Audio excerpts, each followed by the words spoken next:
असंख नाम असंख थाम, अगम अगम असंख लो। असंख कहे सिर भार हुए, अखरी नाम अखरी साला, अखरी ज्ञान गीत गुण गा। अखरी लिखण बोलण बाण, अखरा सिर संजोग वखान। जिन ए लिखे तिस सिर नाहे, जिव फरमाए तिव तिव पाहे। जेता कीता तेता नाओ, विण नावै नाही को थाओ। कुदरत कवन कहाँ विचार, वारिया न जावा एक वार। जो तुध भावै साई भली कार, तू सदा सलामत निरंकार। जो तुध भावै साई भली कार, तू सदा सलामत निरंकार।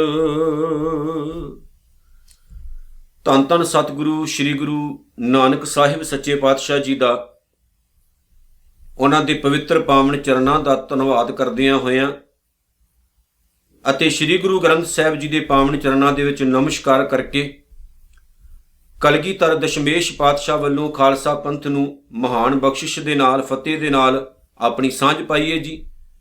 ਪਿਆਰ ਨਾਲ ਸਾਰੇ ਗੱਜ ਵੱਜ ਕੇ ਆਖੋ ਵਾਹਿਗੁਰੂ ਜੀ ਕਾ ਖਾਲਸਾ, ਵਾਹਿਗੁਰੂ ਜੀ ਕੀ ਫਤਿਹ। ਧੰਨ ਗੁਰੂ ਗ੍ਰੰਥ ਸਾਹਿਬ ਜੀ ਦੀ ਪਾਵਨ ਬਾਣੀ ਦਾ ਇੱਕ ਪਿਆਰਾ ਸੰਦੇਸ਼ ਹੈ, ਸੋ ਡਰੈ ਜੇ ਪਾਪ ਕਮਾਵਦਾ ਧਰਮੀ ਬਿਗਸੇਤ। ਡਰਦਾ ਉਹੀ ਹੈ ਜਿਹੜਾ ਇਨਸਾਨ ਪਾਪੀ ਹੈ, ਜਿਹੜਾ ਧਰਮੀ ਹੈ ਉਹ ਹਮੇਸ਼ਾ ਹੀ ਖੁਸ਼ ਰਹਿੰਦਾ ਹੈ। ਜਿਵੇਂ ਗੁਰੂ ਨਾਨਕ ਸਾਹਿਬ ਨੇ ਆਪ ਖੁਦ ਸੁਣਿਆ ਵਾਲੀਆਂ ਪੌੜੀਆਂ ਦੇ ਅਖੀਰ ਵਿੱਚ ਇਹ ਸ਼ਬਦ ਹਰ ਜਗ੍ਹਾ ਤੇ ਅੰਕਿਤ ਕੀਤੇ ਨੇ, ਨਾਨਕ ਭਗਤਾਂ ਸਦਾ ਵਿਗਾਸ, ਸੁਣਿਆ ਦੁਖ ਪਾਪ ਕਾ ਨਾਸ਼। ਜਿਹੜੇ ਰੱਬ ਦੇ ਪਿਆਰੇ ਹੁੰਦੇ ਨੇ, ਸੱਚ ਦੇ ਮੁਤਲਾਸ਼ੀ ਨੇ, ਜਿਨ੍ਹਾਂ ਨੇ ਸੱਚ ਨਾਲ ਸਾਂਝ ਪਾ ਲਈ ਹੈ, ਗੁਰੂ ਨਾਨਕ ਸਾਹਿਬ ਜੀ ਕਹਿੰਦੇ ਨੇ ਵਾਹਿਗੁਰੂ ਉਹਨਾਂ ਦੇ ਚਿਹਰੇ ਤੇ ਸਦਾ ਖੜਾਓ ਹੀ ਬਣਾ ਕੇ ਰੱਖਦਾ ਹੈ। ਉਹਨਾਂ ਦੀ ਜ਼ਿੰਦਗੀ ਨਾ ਤਾਂ ਦੁੱਖ ਨਾਲ ਤੇ ਨਾ ਪਾਪਾਂ ਨਾਲ ਭਰੀ ਹੁੰਦੀ ਹੈ। ਉਹਨਾਂ ਦੀ ਜ਼ਿੰਦਗੀ ਦੇ ਵਿੱਚ ਖੜਾਓ ਉਤਸ਼ਾਹ ਹਮੇਸ਼ਾ ਰਹਿੰਦਾ ਹੈ। ਔਰ ਇਸ ਚੀਜ਼ ਦਾ ਕਾਰਨ ਇਹ ਹੈ, ਜਿਨ੍ਹਾਂ ਨੇ ਸੁਣ ਲਿਆ, ਮੰਨ ਲਿਆ ਤੇ ਆਪਣੇ ਜੀਵਨ ਦੇ ਵਿੱਚ ਧਾਰਨ ਕਰ ਲਿਆ। ਸਿਰਫ ਇੰਨੀ ਗੱਲ ਹੈ। ਸੁਣਿਆ ਮੰਨਿਆ ਮਨ ਕੀਤਾ ਭਾਉ, ਦੁੱਖ ਪਰ ਹਰ ਸੁੱਖ ਘਰ ਲੈ ਜਾਏ। ਜਿਨ੍ਹਾਂ ਨੇ ਸੁਣਿਆ ਮੰਨਿਆ ਤੇ ਮੰਨ ਕੇ ਜੀਵਨ ਵਿੱਚ ਧਾਰਨ ਕਰਕੇ ਜੀਵਨ ਨੂੰ ਉਹਦੇ ਉਪਦੇਸ਼ਾਂ ਮੁਤਾਬਕ ਢਾਲ ਲਿਆ, ਸਤਿਗੁਰੂ ਕਹਿੰਦੇ ਨੇ ਉਹਨਾਂ ਦੇ ਦੁੱਖ ਸਾਰੇ ਨਾਸ਼ ਹੋ ਜਾਂਦੇ ਨੇ। ਗੁਰੂ ਨਾਨਕ ਸਾਹਿਬ ਉਹਨਾਂ ਤੇ ਇੰਨੀ ਬਖਸ਼ਿਸ਼ ਕਰਦੇ ਨੇ ਕਿ ਉਹਨਾਂ ਦੇ ਜੀਵਨ ਵਿੱਚ ਪਲਟਾਅ ਆ ਜਾਂਦਾ ਹੈ, ਜੀਵਨ ਵਿੱਚ ਬਦਲਾਅ ਆ ਜਾਂਦਾ ਹੈ, ਕਿਉਂਕਿ ਸਤਿਗੁਰੂ ਜੀ ਬਖਸ਼ਿਸ਼ ਹੀ ਨਹੀਂ ਕਰ ਦਿੰਦੇ ਨੇ। ਤੇ ਜਿਹੜੇ ਉਹਨਾਂ ਦੇ ਨਾਲ ਜੁੜੇ ਹੁੰਦੇ ਨੇ ਉਹਨਾਂ ਉੱਤੇ ਵੀ ਮਾਲਕ ਦਇਆ ਕਰਦੇ ਨੇ, ਉਹਨਾਂ ਦਾ ਵੀ ਜੀਵਨ ਜਿਹੜਾ ਉਹ ਚੇਂਜ ਹੋ ਜਾਂਦਾ ਹੈ। ਅਕਾਲ ਪੁਰਖ ਵਾਹਿਗੁਰੂ ਦੀ ਮਹਾਨ ਕੁਦਰਤ ਦਾ ਦੁਨੀਆ ਦਾ ਕੋਈ ਇਨਸਾਨ ਅੰਤ ਨਹੀਂ ਪਾ ਸਕਦਾ ਹੈ। ਇਸ ਕੁਦਰਤ ਦੇ ਵਿੱਚ ਚੰਗੇ ਮਾੜੇ ਹਰ ਤਰ੍ਹਾਂ ਦੇ ਇਨਸਾਨ ਵੱਸਦੇ ਨੇ। ਇਸ ਕੁਦਰਤ ਦੇ ਵਿੱਚ ਦਾਨ ਕਰਨ ਵਾਲੇ ਵੀ ਨੇ ਤੇ ਚੋਰੀਆਂ ਕਰਨ ਵਾਲੀ ਵੀ ਨੇ। ਇਸ ਕੁਦਰਤ ਦੇ ਵਿੱਚ ਖੂਨ ਦੇਣ ਵਾਲੀ ਵੀ ਨੇ ਤੇ ਖੂਨ ਨਿਚੋੜਨ ਵਾਲੀ ਵੀ ਨੇ। ਇਸ ਕੁਦਰਤ ਦੇ ਵਿੱਚ ਕਿਸੇ ਦਾ ਢਿੱਡ ਭਰਨ ਵਾਲੀ ਵੀ ਨੇ। ਇਸ ਕੁਦਰਤ ਦੇ ਵਿੱਚ ਕਿਸੇ ਦੀ ਰੋਟੀ ਖੋਹਣ ਵਾਲੇ ਵੀ ਨੇ। ਕਿਸੇ ਦਾ ਜੀਵਨ ਦੇਣ ਵਾਲੇ ਵੀ ਵੱਸਦੇ ਨੇ, ਜੀਵਨ ਲੈਣ ਵਾਲੇ ਵੀ ਵੱਸਦੇ ਨੇ, ਕਿਉਂਕਿ ਕੁਦਰਤ ਰੰਗਾਂ ਦੇ ਨਾਲ ਭਰੀ ਹੋਈ ਹੈ। ਵੱਖ-ਵੱਖ ਰੰਗ ਨੇ ਇਸ ਮਹਾਨ ਕੁਦਰਤ ਦੇ। ਔਰ ਕੁਦਰਤ ਦੀ ਇਸ ਮਹਾਨ ਵਡਿਆਈ ਨੂੰ ਗੁਰੂ ਨਾਨਕ ਸਾਹਿਬ ਨੇ ਆਪਣੇ ਬੋਲਾਂ ਦੇ ਵਿੱਚ ਅੰਕਿਤ ਕੀਤਾ ਹੈ। ਅੱਜ ਦੀ ਪੌੜੀ ਬੜੀ ਕਮਾਲ ਦੀ ਹੈ, ਜਿੱਥੇ ਸਤਿਗੁਰੂ ਜੀ ਨੇ ਇੱਕ ਬੜੀ ਵੱਡੀ ਗੱਲ ਸਮਝਾਈ ਕਿ ਦੁਨੀਆ ਦੇ ਉਹ ਲੋਕ ਭੁੱਲਣ ਨੇ ਜਿਹੜੇ ਲੋਕ ਕੁਦਰਤ ਦਾ ਲੇਖਾ ਜੋਖਾ ਕਰਨ ਲੱਗਦੇ ਨੇ। ਇੱਥੇ ਤਾਂ ਮੈਂ ਥੋੜਾ ਜਿਹਾ ਇਹ ਵੀ ਨਾਲ ਗੱਲ ਅੰਕਿਤ ਕਰ ਦੇਵਾਂ, ਜਿਵੇਂ ਮੈਂ ਪਿਛਲੀ ਵੀਡੀਓ 'ਚ ਅੰਕਿਤ ਕੀਤੀ ਸੀ ਵੀ 84 ਲੱਖ ਜੂਨ ਦਾ ਕੋਈ ਡਾਟਾ ਨਹੀਂ ਹੈ ਤੇ ਨਾ ਹੀ ਜੂਨਾਂ ਗਿਣੀਆਂ ਮਿਥੀਆਂ ਜਾ ਸਕਦੀਆਂ ਨੇ। ਬ੍ਰਾਹਮਣਵਾਦੀ ਸੋਚ 84 ਲੱਖ ਜੂਨ ਦੀ ਗੱਲ ਕਰਦੀ ਹੈ, ਪਰ ਗੁਰੂ ਗ੍ਰੰਥ ਸਾਹਿਬ ਜੀ ਕਈ ਕੋਟ ਦੀ ਗੱਲ ਕਰਦੇ ਹੈ, ਭਾਵ ਕਿ ਗਿਣਤੀ ਮਿੰਤੀ ਤੋਂ ਬਾਹਰ ਦੀ ਗੱਲ ਕਰਦੇ। ਬ੍ਰਾਹਮਣ ਦੀ ਸੋਚ ਕਿਸੇ ਵੱਖਰੇ ਧਰਮਰਾਜ ਨੂੰ ਬਣਾਉਂਦੀ ਹੈ। ਗੁਰੂ ਗ੍ਰੰਥ ਸਾਹਿਬ ਦੀ ਪਾਵਨ ਬਾਣੀ ਧਰਮਰਾਜ ਕੇਵਲ ਰੱਬ ਦੇ ਕਾਨੂੰਨ ਦੀ ਗੱਲ ਕਰਦੀ ਹੈ। ਬ੍ਰਾਹਮਣ ਦੀ ਸੋਚ ਜਿਹੜੀ ਹੈ ਉਹ ਚਿੱਤਰਗੁਪਤ ਤੱਕ ਸੀਮਤ ਹੈ। ਗੁਰੂ ਗ੍ਰੰਥ ਸਾਹਿਬ ਮਹਾਰਾਜ ਚਿੱਤਰਗੁਪਤ ਬੰਦੇ ਦੇ ਸੰਸਕਾਰਾਂ ਨੂੰ ਕਹਿੰਦੇ ਨੇ। ਬ੍ਰਾਹਮਣ ਦੀ ਸੋਚ ਇੱਕ ਨਰਕ ਸਵਰਗ ਤੱਕ ਖੜੀ ਹੈ। ਗੁਰੂ ਗ੍ਰੰਥ ਸਾਹਿਬ ਦੀ ਸੋਚ ਇਹ ਹੈ ਗੁਰੂ ਦੇ ਚਰਨਾਂ ਤੋਂ ਟੁੱਟਣਾ ਨਰਕ ਹੈ, ਗੁਰੂ ਦੇ ਚਰਨਾਂ ਨਾਲ ਜੁੜ ਕੇ ਰਹਿਣਾ ਸਵਰਗ ਹੈ, ਨਹੀਂ ਤਾਂ ਹੋਰ ਕਿਸੇ ਨਰਕ ਸਵਰਗ ਦੀ ਲੋੜ ਨਹੀਂ। ਹਰ ਇੱਕ ਚੀਜ਼ ਨੂੰ ਗਿਣਤੀ ਮਿੰਤੀ ਦੇ ਵਿੱਚ ਅੰਕਿਤ ਕੀਤਾ ਗਿਆ ਹੈ। ਲੇਕਿਨ ਧੰਨ ਗੁਰੂ ਗ੍ਰੰਥ ਸਾਹਿਬ ਮਹਾਰਾਜ ਦੀ ਪਾਵਨ ਬਾਣੀ ਨੇ ਐਸਾ ਕਿਤੇ ਨਹੀਂ ਲਿਖਿਆ ਹੈ। ਗੁਰੂ ਗ੍ਰੰਥ ਸਾਹਿਬ ਦੀ ਮਹਾਰਾਜ ਦੀ ਪਾਵਨ ਬਾਣੀ ਬੰਦੇ ਨੂੰ ਆਜ਼ਾਦੀ ਨਾਲ ਜਿਉਣਾ ਸਿਖਾਉਂਦੀ ਹੈ। ਸਾਡੇ ਕੁਝ ਹਾਲਾਤ ਇਦਾਂ ਦੇ ਬਣ ਚੁੱਕੇ ਨੇ ਕਿ ਜਿਸ ਟਾਈਮ ਬੱਚਾ ਪੈਦਾ ਹੁੰਦਾ ਹੈ ਨਾ, ਬੱਚੇ ਦੇ ਪੈਦਾ ਹੋਣ ਤੋਂ ਲੈ ਕੇ ਉਹਦੇ ਮਰਨ ਤੱਕ ਅਸੀਂ ਮਾਂ-ਬਾਪ ਹੋ ਕੇ ਵਹਿਮਾਂ 'ਚ ਬੱਚੇ ਨੂੰ ਪਾ ਦਿੰਦੇ ਹਾਂ। ਅਜੇ ਬੱਚਾ ਵਿਚਾਰਾ ਛੋਟਾ ਜਿਹਾ ਹੁੰਦਾ, ਉਹਦੇ ਗਲ 'ਚ ਬਾਬਿਆਂ ਦੀਆਂ ਫੋਟੋਆਂ ਲਟਕਾ ਦਿੰਦੇ ਹਾਂ, ਉਹਦੇ ਗਲ 'ਚ ਧਾਗੇ ਤਵੀਤ ਪਾ ਦਿੰਦੇ ਆ, ਉਹਦੇ ਹੱਥਾਂ ਨੂੰ ਕਈ ਤਰ੍ਹਾਂ ਦੇ ਧਾਗੇ ਬੰਨ੍ਹੇ ਹੁੰਦੇ ਨੇ, ਮੌਲੀਆਂ ਆਦਿਕ ਬੰਨ੍ਹੀਆਂ ਹੁੰਦੀਆਂ ਨੇ। ਮੈਂ ਇੱਕ ਬੇਨਤੀ ਕਰਾਂ, ਉਹਨੂੰ ਵਿਚਾਰੇ ਨੂੰ ਸਾਹ ਤਾਂ ਲੈ ਲੈਣ ਦਿਓ। ਅਜੇ ਵਿਚਾਰਾ ਜਿਉਣ ਜੋਗਾ ਵੀ ਨਹੀਂ ਹੋਇਆ ਕਿ ਉਹਨੂੰ ਪਹਿਲਾਂ ਤੁਸੀਂ ਬੰਨਣ ਪਾ ਦਿੱਤੇ ਨੇ। ਐਨੇ ਕੁ ਅਸੀਂ ਕਰਮਕਾਂਡਾਂ 'ਚ ਪੈ ਗਏ ਹਾਂ ਕਿ ਅਸੀਂ ਰੱਬ ਦੀ ਬਣਾਈ ਹੋਈ ਕੁਦਰਤ ਨੂੰ ਵੀ ਗਿਣਤੀਆਂ ਮਿੰਤੀਆਂ ਦੇ ਵਿੱਚ ਪਾ ਦਿੱਤਾ। ਜਿਵੇਂ ਵੱਖ-ਵੱਖ ਤਰੀਕੇ ਦੇ ਨਾਲ ਲੋਕਾਂ ਨੂੰ ਭਰਮਾਇਆ ਗਿਆ, ਉਸੇ ਤਰ੍ਹਾਂ ਧਰਮ ਦੀ ਦੁਨੀਆ ਦੇ ਵਿੱਚ ਮਾਲਾ ਤਿਆਰ ਕੀਤੀਆਂ ਗਈਆਂ ਔਰ ਮਾਲਾ ਦੇ ਮਣਕੇ ਵੀ ਗਿਣਤੀਆਂ ਦੇ ਵਿੱਚ ਤਿਆਰ ਕੀਤੇ ਗਏ। 101 ਮਣਕਾ, ਇੰਨੇ ਮਣਕੇ ਫਿਰ ਉਹ ਆਹ ਮਿਲਦਾ, ਇੰਨੇ ਮਣਕੇ ਫਿਰ ਉਹ ਆਹ ਮਿਲਦਾ। ਬਹੁਤ ਸਾਰੇ ਲੋਕਾਂ ਦੇ ਹੱਥ ਵਿੱਚ ਮਾਲਾ ਦੇ ਮਣਕੇ ਹੁੰਦੇ ਨੇ ਤੇ ਖਾਸ ਤੌਰ ਤੇ ਉਹ ਲੋਕ ਜਿਹੜੇ ਲੋਕਾਂ ਨੇ ਧਰਮ ਨੂੰ ਆਪਣਾ ਬਿਜ਼ਨਸ ਹੀ ਬਣਾਇਆ ਹੋਇਆ ਹੈ, ਉਹ ਲੋਕ ਭੇਖ ਵਿਖਾਵਾ ਵੀ ਕਰਦੇ ਨੇ। ਗੁਰੂ ਗ੍ਰੰਥ ਸਾਹਿਬ ਤੋਂ ਪੁੱਛਦੇ ਹਾਂ ਅਸੀਂ। ਗੁਰੂ ਗ੍ਰੰਥ ਸਾਹਿਬ ਦੀ ਪਾਵਨ ਬਾਣੀ ਵਿੱਚ ਬਾਬਾ ਕਬੀਰ ਸਾਹਿਬ ਖੁਦ ਇਹ ਲਿਖ ਕੇ ਗਏ ਹੋਏ ਨੇ, ਕਹਿੰਦੇ ਨੇ ਗਲ 3.5 ਧੋਤੀਆਂ ਤੇਰੇ ਪਾਇਨ ਤੱਗ, ਗਲੀ ਜਿਨ੍ਹਾਂ ਜਪ ਮਾਲੀਆਂ, ਲੋਟੇ ਹੱਥ ਨਬੱਗ, ਓਏ ਹਰ ਕੇ ਸੰਤ ਨਾ ਆਖੀਏ ਬਨਾਰਸ ਕੇ ਠੱਗ। ਜਿਹੜੀ ਚੀਜ਼ ਵਿਖਾਵਾ ਹੈ ਉਹ ਚੀਜ਼ ਗਲਤ ਹੈ। ਮੈਂ ਬੜਾ ਇੱਕ ਦਿਨ ਹੈਰਾਨ ਹੋਇਆ ਜਦੋਂ ਮੈਂ ਫੇਸਬੁੱਕ ਉੱਤੇ ਇੱਕ ਵੀਰ ਨੇ ਪੋਸਟ ਪਾਈ, ਉੱਤੇ ਲਿਖਿਆ ਸੀ ਗੁਰੂ ਨਾਨਕ ਸਾਹਿਬ ਦੀ ਮਾਲਾ। ਗੁਰੂ ਨਾਨਕ ਸਾਹਿਬ ਖੁਦ ਮਾਲਾ ਤੋਂ ਮਨਾ ਕਰਦੇ ਨੇ ਤੇ ਉਹਨਾਂ ਨੇ ਸਿੱਖਾਂ ਨੇ ਗੁਰੂ ਨਾਨਕ ਸਾਹਿਬ ਦੀ ਮਾਲਾ ਵੀ ਤਿਆਰ ਕਰ ਲਈ ਕਿ ਗੁਰੂ ਨਾਨਕ ਸਾਹਿਬ ਵੀ ਮਾਲਾ ਫੇਰਦੇ ਹੁੰਦੇ ਸਨ। ਗੁਰੂ ਨਾਨਕ ਸਾਹਿਬ ਤਾਂ ਇਸ ਚੀਜ਼ ਦਾ ਬਿਲਕੁਲ ਹੀ ਵਿਰੋਧ ਕਰਦੇ ਨੇ ਵੀ ਕੋਈ ਮਾਲਾ ਫੜ ਕੇ ਰਾਮ ਰਾਮ ਕਰਨ ਨਾਲ ਰੱਬ ਦੇ ਨੇੜੇ ਨਹੀਂ ਹੁੰਦਾ। ਅਸਲ ਦੇ ਵਿੱਚ ਕਬੀਰ ਸਾਹਿਬ ਨੇ ਕਿਹਾ ਨਾ, ਕਬੀਰ ਮੇਰੀ ਸਿਮਰਨੀ ਰਸਨਾ ਉੱਪਰ ਰਾਮ, ਆਦ ਜੁਗਾਦੀ ਸਗਲ ਭਗਤ ਤਾਂ ਕੋ ਸੁਖ ਵਿਸ਼ਰਾਮ। ਆਹੀ ਮਾਲਾ ਹੈ ਸਾਡੀ, ਪਰਮਾਤਮਾ ਦੀ ਗੱਲ ਕਰਨੀ। ਕਬੀਰ ਜਪਣੀ ਕਾਠ ਕੀ ਕਿਆ ਦਿਖਲਾਵੇਂ ਲੋਏ। ਆ ਲੋਕਾਂ ਨੂੰ ਕੀ ਦਿਖਾ ਰਹੇ, ਮੈਂ ਮਾਲਾ ਫੇਰ ਰਿਹਾ। ਔਰ ਗੁਰਬਾਣੀ ਇਸ ਚੀਜ਼ ਤੋਂ ਬਹੁਤ ਦੂਰ ਹੈ। ਅਸੀਂ ਰੱਬ ਨੂੰ ਵੀ ਗਿਣਤੀਆਂ ਮਿੰਤੀਆਂ ਦੇ ਵਿੱਚ ਪਾ ਲਿਆ, ਇੱਥੋਂ ਤੱਕ ਕਿ ਅਸੀਂ ਗੁਰਬਾਣੀ ਦੇ ਨਾਮ ਤੇ ਚਲੀਆਂ ਵੀ ਕੱਟਣੇ ਸ਼ੁਰੂ ਕਰ ਦਿੱਤੇ। ਜੀ ਮੈਂ 101 ਪਾਠ ਜਪਜੀ ਸਾਹਿਬ ਦੇ ਕਰਦਾ, ਜੀ ਸੁਖਮਨੀ ਸਾਹਿਬ ਦੇ ਇੰਨੇ ਕਰਦਾ, ਜੀ ਆਸਾ ਦੀ ਵਾਰ ਦੇ ਇੰਨੇ ਕਰਦਾ। ਇਹ ਗਿਣਤੀਆਂ ਮਿੰਤੀਆਂ ਹੈ ਔਰ ਗਿਣਤੀਆਂ ਮਿੰਤੀਆਂ ਦੇ ਚੱਕਰ ਵਿੱਚ ਅਸੀਂ ਬਹੁਤ ਦੂਰ ਚਲੇ ਗਏ। ਲੇਕਿਨ ਜਦੋਂ ਗੁਰੂ ਨਾਨਕ ਸਾਹਿਬ ਜੀ ਗੱਲ ਕਰਦੇ ਨੇ ਕੁਦਰਤ ਦੀ, ਤੇ ਸਤਿਗੁਰੂ ਜੀ ਜਦੋਂ ਉਸ ਨੂੰ ਬੇਅੰਤ ਕਹਿੰਦੇ ਨੇ ਨਾ ਕਿ ਪ੍ਰਮਾਤਮਾ ਤੂੰ ਮਹਾਨ ਹੈ, ਤੂੰ ਬੇਅੰਤ ਹੈ, ਤੇਰੀ ਕੁਦਰਤ ਦਾ ਪਾਰਾਵਾਰ ਨਹੀਂ, ਤੇ ਸਤਿਗੁਰੂ ਉੱਥੇ ਗੱਲ ਕਰਦੇ ਨੇ ਅਸੰਖ ਨਾਮ ਅਸੰਖ ਥਾਮ, ਅਗੰਮ ਅਗੰਮ ਅਸੰਖ ਲੋ। ਇਸ ਕਾਇਨਾਤ ਦੇ ਵਿੱਚ ਕਈ ਨਾਵਾਂ ਤੇ ਕਈ ਤਰ੍ਹਾਂ ਦੇ ਜੀਵ ਵਸਦੇ ਨੇ। ਅਸੰਖ ਨਾਮ, ਉਹਨਾਂ ਦੇ ਨਾਮਾਂ ਦੀ ਗਿਣਤੀ ਨਹੀਂ ਕੀਤੀ ਜਾ ਸਕਦੀ। ਅਸੰਖ ਥਾਮ, ਉਹਨਾਂ ਦੇ ਵੱਖ-ਵੱਖ ਜਿਹੜੇ ਨੇ ਥਾਂ ਨੇ, ਉਹਨਾਂ ਦੀ ਗਿਣਤੀ ਨਹੀਂ ਕੀਤੀ ਜਾ ਸਕਦੀ। ਕਿੰਨੀਆਂ ਐਸੀਆਂ ਥਾਵਾਂ ਨੇ, ਕਿੰਨੀਆਂ ਐਸੀਆਂ ਜਗ੍ਹਾ ਨੇ ਜਿਹੜੀਆਂ ਅੱਜ ਤੱਕ ਬੰਦੇ ਦੀ ਪਹੁੰਚ ਤੋਂ ਬਾਹਰ ਹੈ। ਮੈਂ ਗੁਰਬਾਣੀ ਇਕੱਲੀ ਇਸ ਧਰਤੀ ਦੀ ਨਹੀਂ, ਗੁਰਬਾਣੀ ਪੂਰੇ ਵਰਲਡ ਦੀ ਗੱਲ ਕਰ ਰਹੀ ਹੈ, ਬ੍ਰਹਿਮੰਡ ਦੀ ਗੱਲ ਕਰਦੀ ਹੈ। ਤੇ ਬੰਦਾ ਤਾਂ ਅੱਜ ਵੀ ਸੂੰਗੜੀ ਸੋਚ ਲੈ ਕੇ ਬੈਠਾ ਹੋਇਆ। ਸਤਿਗੁਰ ਕਹਿੰਦੇ ਇਸ ਬ੍ਰਹਿਮੰਡ ਦੇ ਵਿੱਚ ਪ੍ਰਮਾਤਮਾ ਨੇ ਕਈ ਨਾਵਾਂ ਦੇ ਜੀਵ ਪੈਦਾ ਕੀਤੇ ਨੇ, ਉਹਨਾਂ ਦੀਆਂ ਬਹੁਤ ਜ਼ਿਆਦੀਆਂ ਰਹਿਣ ਵਾਸਤੇ ਜਗ੍ਹਾ ਵੀ ਪ੍ਰਮਾਤਮਾ ਨੇ ਤਿਆਰ ਕੀਤੀਆਂ ਨੇ। ਹੁਣ ਪੱਥਰ ਦਾ ਕੀੜਾ ਪੱਥਰ ਦੇ ਵਿੱਚ ਰਹਿੰਦਾ, ਰੱਬ ਉੱਥੇ ਵੀ ਕਿਰਪਾ ਕਰੇ ਉਹਨੂੰ। ਮਾਲਕ ਜੀ ਕਾਹੇ ਰੇ ਮਨ ਚਿਤਵੇਂ ਉਦਮ ਜਾਂ ਆਹਰ ਹਰ ਜੀਓ ਭਰਿਆ, ਸੈਲ ਪੱਥਰ ਮੈਂ ਜੰਤੋ ਪਾਏ ਤਾਂ ਘਰ ਰਿਜ ਕੇ ਆਗੇ ਕਰ ਧਰਿਆ। ਮੇਰੇ ਮਾਧੋ ਜੀ ਸਤ ਸੰਗਤ ਮਿਲੇ ਸੋ ਤਰਿਆ, ਗੁਰ ਪ੍ਰਸਾਦ ਪਰਮ ਪਦ ਪਾਇਆ, ਸੂਕੇ ਕਾਸ਼ਟ ਹਰਿਆ। ਵਾਹਿਗੁਰੂ ਜਦੋਂ ਕਿਰਪਾ ਕਰਦਾ ਹੈ ਤੇ ਵਾਹਿਗੁਰੂ ਦੀ ਬਣਾਈ ਹੋਈ ਇਸ ਕੁਦਰਤ ਨੂੰ 84 ਲੱਖ ਦੀ ਗਿਣਤੀ ਦੇ ਵਿੱਚ ਨਾ ਲਿਆਓ। ਵਾਹਿਗੁਰੂ ਦੀ ਇਹ ਕੁਦਰਤ ਅਪਰੰਪਾਰ ਹੈ, ਬੇਅੰਤ ਹੈ। ਤੇ ਗੁਰੂ ਨਾਨਕ ਸਾਹਿਬ ਖੁਦ ਕਹਿੰਦੇ ਨੇ ਨਾ ਉਹਨਾਂ ਦੇ ਪ੍ਰੋਪਰ ਨਾਮ ਕੋਈ ਜਾਣਦਾ ਹੈ। ਐਸੇ ਪਤਾ ਨਹੀਂ ਕਿੰਨੇ ਜੀਵ ਜੰਤ ਨੇ, ਕੀੜੇ ਮਕੌੜੇ ਨੇ, ਜਿਨ੍ਹਾਂ ਦੇ ਨਾਮਾਂ ਦਾ ਹੀ ਨਹੀਂ ਪਤਾ, ਜਿਨ੍ਹਾਂ ਦੀ ਥਾਵਾਂ ਦਾ ਨਹੀਂ ਪਤਾ ਕਿੱਥੇ ਕਿੱਥੇ ਉਹ ਵਸਦੇ ਨੇ। ਅਗੰਮ ਅਗੰਮ ਅਸੰਖ ਲੋ, ਬੰਦੇ ਦੀ ਪਹੁੰਚ ਤੋਂ ਪਰਾਂ ਨੇ ਉਹ ਥਾਂ ਜਿਹੜੇ ਪ੍ਰਮਾਤਮਾ ਨੇ ਉਹਨਾਂ ਲਈ ਪੈਦਾ ਕੀਤੇ ਨੇ, ਲੇਕਿਨ ਬੰਦਾ ਉਹਨਾਂ ਨੂੰ ਖੋਜ ਨਹੀਂ ਸਕਦਾ ਹੈ। ਜੇ ਖੋਜੇਗਾ ਵੀ ਤੇ ਅਗਾਂਹ ਹੋਰ ਨਿਕਲ ਆਉਣਗੇ। ਕਿਸੇ ਟਾਈਮ ਸਾਇੰਸ ਕਹਿੰਦੀ ਸੀ ਕਿ ਸੂਰਜ ਇੱਕ ਹੁੰਦਾ ਹੈ, ਉਸ ਤੋਂ ਬਾਅਦ ਖੋਜ ਹੋਈ, ਪਤਾ ਨਹੀਂ ਕਿੰਨੇ ਲੱਖਾਂ ਸੂਰਜ ਨਜ਼ਰ ਆ ਗਏ, ਕਿੰਨੀਆਂ ਹੋਰ ਧਰਤੀਆਂ ਨਜ਼ਰ ਆ ਗਈਆਂ। ਪਹਿਲਾਂ ਇੱਕ ਗੈਲੈਕਸੀ ਦੀ ਗੱਲ ਹੁੰਦੀ ਸੀ, ਅੱਜ 2 ਅਰਬ ਤੋਂ ਉੱਪਰ ਗੈਲੈਕਸੀਆਂ ਦੀਆਂ ਗੱਲਾਂ ਹੋਣੀਆਂ ਸ਼ੁਰੂ ਹੋ ਗਈਆਂ। ਸਤਿਗੁਰੂ ਕਹਿੰਦੇ ਖੋਜ ਤੋਂ ਬਹੁਤ ਪਰੇ ਹੈ। ਵਾਹਿਗੁਰੂ ਦੀ ਕੁਦਰਤ ਨੂੰ ਕੋਈ ਬੰਦਾ ਖੋਜ ਨਹੀਂ ਸਕਦਾ ਹੈ। ਜਿਸ ਪਰਮਾਤਮਾ ਦੀ ਬਣਾਈ ਹੋਈ ਕਿਰਤ ਨੂੰ ਆਪਾਂ ਪ੍ਰੋਪਰ ਨਹੀਂ ਜਾਣ ਸਕਦੇ, ਅਸੀਂ ਉਸ ਰੱਬ ਨੂੰ ਕੀ ਜਾਣਾਂਗੇ? ਮੁਨਕਰ ਹੋ ਗਏ ਅਸੀਂ ਰੱਬ ਤੋਂ। ਅਸੰਖ ਕਹੇ ਸਿਰ ਭਾਰ ਹੋਏ। ਗੁਰੂ ਨਾਨਕ ਸਾਹਿਬ ਕਹਿੰਦੇ ਮੈਂ ਉਸ ਵਾਹਿਗੁਰੂ ਦੀ ਮਹਾਨ ਕੁਦਰਤ ਲਈ ਅਸੰਖ ਸ਼ਬਦ ਵਰਤ ਰਿਹਾ, ਜਦ ਕਿ ਅਸੰਖ ਵੀ ਗਿਣਤੀ ਤੋਂ ਬਾਹਰ ਦੀ ਗੱਲ ਹੈ। ਸੰਖ ਗਿਣਤੀ 'ਚ ਆਉਂਦਾ ਜਦੋਂ ਮੂਹਰੇ ਐੜਾ ਲੱਗ ਗਿਆ ਫਿਰ ਬਣ ਗਿਆ ਗਿਣਤੀ ਤੋਂ ਬਾਹਰ। ਪਰ ਵਾਹਿਗੁਰੂ ਦੀ ਕੁਦਰਤ ਵਾਸਤੇ ਗੁਰੂ ਨਾਨਕ ਸਾਹਿਬ ਕਹਿੰਦੇ ਜੇ ਮੈਂ ਅਸੰਖ ਸ਼ਬਦ ਵੀ ਵਰਤ ਰਿਹਾ ਨਾ ਤੇ ਉਹ ਵੀ ਸਿਰ ਤੇ ਭਾਰ ਚੱਕਣ ਵਾਲੀ ਗੱਲ ਹੈ। ਇੱਥੇ ਸਮਝਾ ਰਹੇ ਨੇ ਕਿ ਪ੍ਰਮਾਤਮਾ ਦੀ ਕੁਦਰਤ ਵਾਸਤੇ ਕੋਈ ਸ਼ਬਦ ਨਹੀਂ ਵਰਤਿਆ ਜਾ ਸਕਦਾ, ਉਹ ਬਹੁਤ ਪਰੇ ਹੈ, ਬਹੁਤ ਪਰੇ ਹੈ, ਬਹੁਤ ਮਹਾਨ ਹੈ, ਜਿਹਨੂੰ ਵਾਹਿਗੁਰੂ ਆਨੇ ਆਪਾਂ। ਅਸੀਂ ਉਸ ਕੁਦਰਤ ਵਾਸਤੇ ਕਿਵੇਂ 84 ਲੱਖ ਸ਼ਬਦ ਵਰਤ ਸਕਦੇ ਹਾਂ? ਜੇ ਗੁਰਬਾਣੀ 'ਚ ਵਰਤੇ ਨੇ ਤੇ ਮੁਹਾਵਰੇ ਵਜੋਂ ਵਰਤੇ ਗਏ ਨੇ, ਉਹ ਗੁਰੂ ਸਾਹਿਬ ਦਾ ਆਪਣਾ ਸਿਧਾਂਤ ਨਹੀਂ ਹੈ। ਇਹ ਹਮੇਸ਼ਾ ਯਾਦ ਰੱਖਿਓ।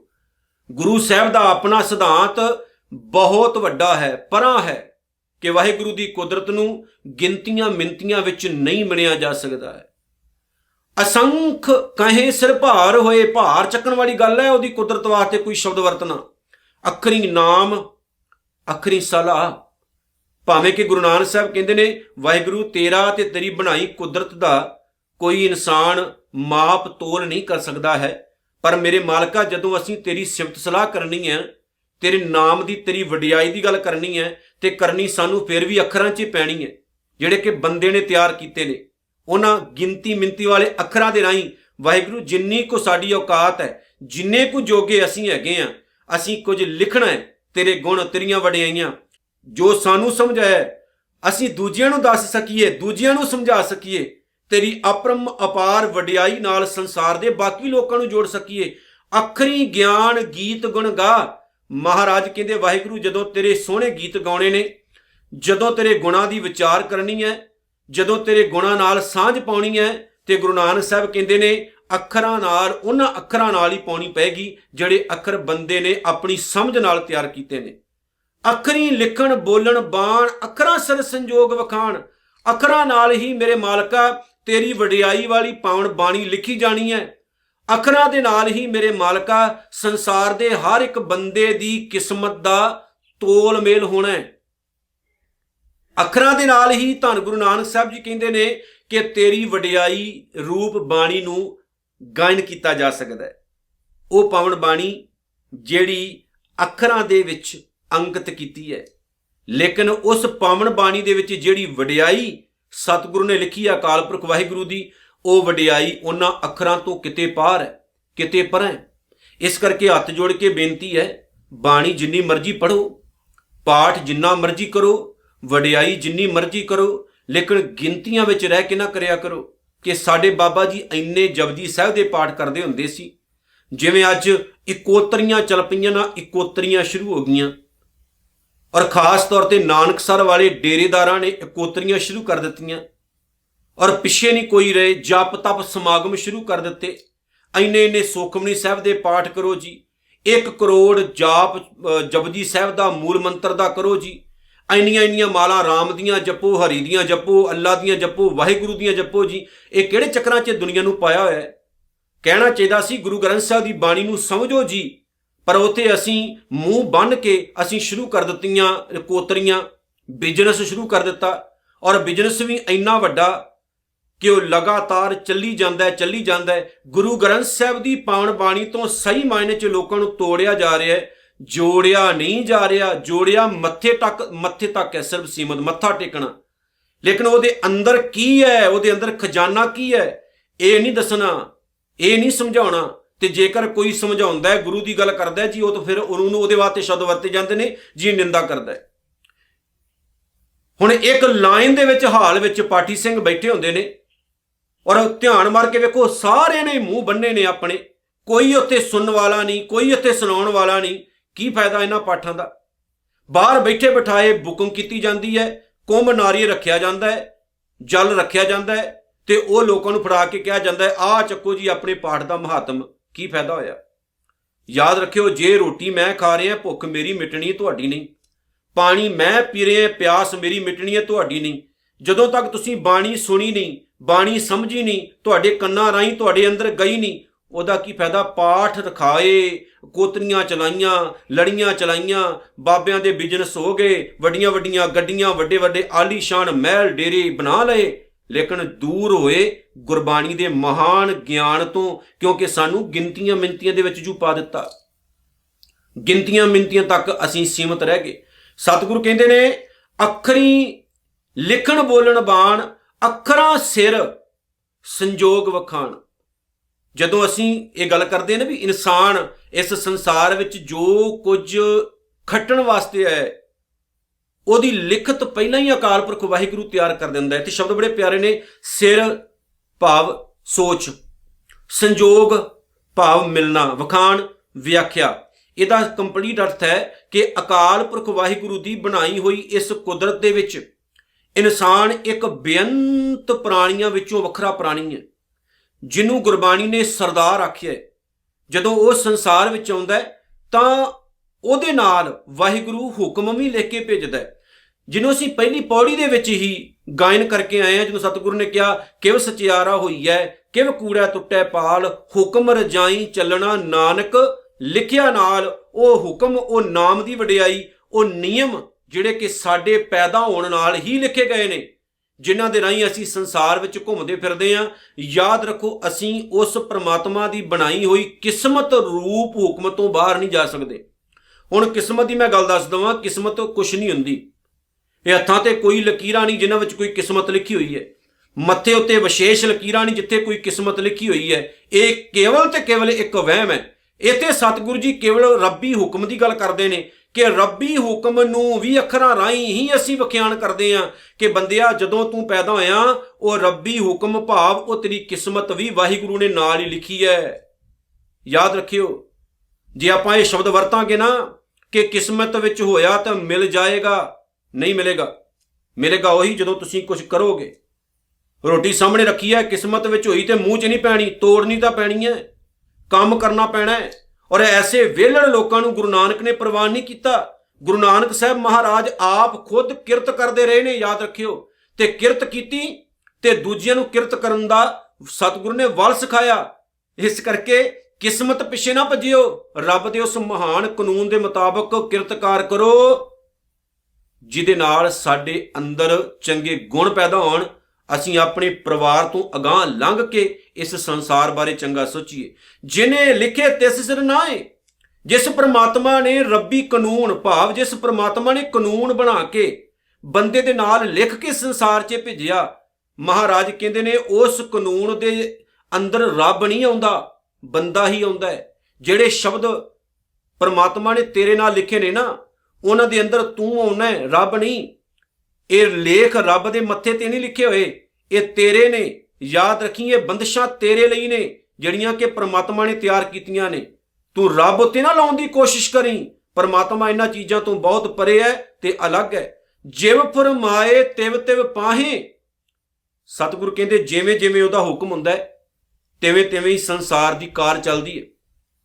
ਯਾਦ ਰੱਖਿਓ, ਦੁੱਖ ਤੇ ਸੁੱਖ ਜ਼ਿੰਦਗੀ ਦੇ ਅਨਿੱਖੜਵੇਂ ਅੰਗ ਨੇ।